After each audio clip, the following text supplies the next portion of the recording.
Hey my friend, this is Nestor, and what do you think about refunds, right? I mean, sometimes it is necessary to ask for a refund if the package didn't come in the mail or it was just a very crappy kind of service or product that you received. But most of the times, refunds are not necessary, especially if you already received, value from it, right?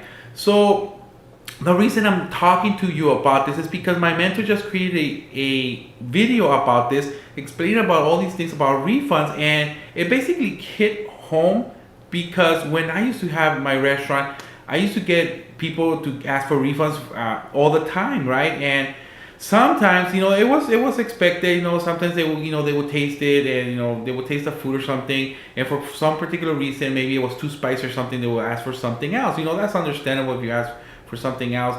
But I would get these people who basically went to my restaurant, and also, my wife used to be a waitress, and it used to happen to her all the time at her restaurant. But at my restaurant, people will ask for some sort of plate, anything, right?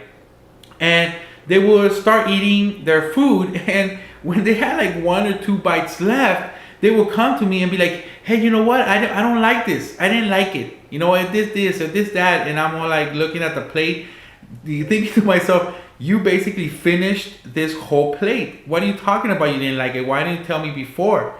Right? Why did you wait until you basically fill? And we're not talking about a small little place. I mean, my restaurant I used to have a Mexican food restaurant, so I had big burritos and big plates with a lot of rice and beans and a lot of food. So it wasn't like a small little thing where all of us really fast you finish it. It was big plates. So I will get once in a while these people who will return the plate and be like, I didn't like it, I want my money back, or I didn't like it, I want something else.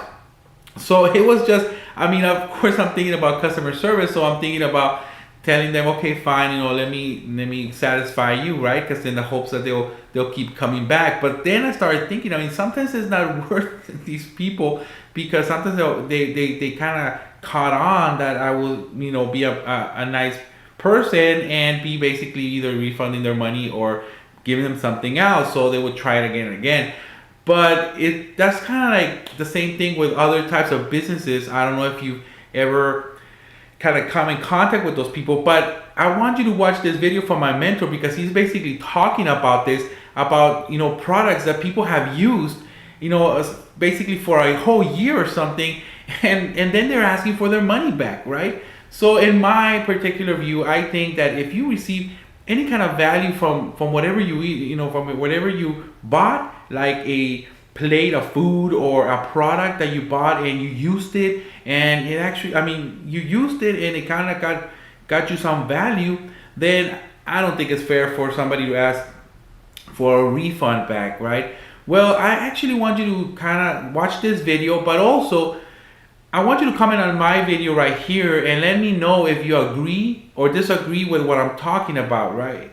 And I want you to like this video and also share this video so people can also, see what other people are thinking about when it comes to refunds. But go ahead and watch the video. It's a pretty interesting video. I know you'll get a lot of value from it.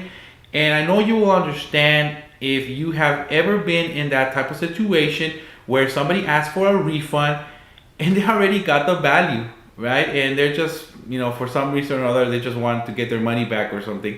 But thank you guys for joining me on this video. I'll catch you on the next video. This is Nestor, signing off.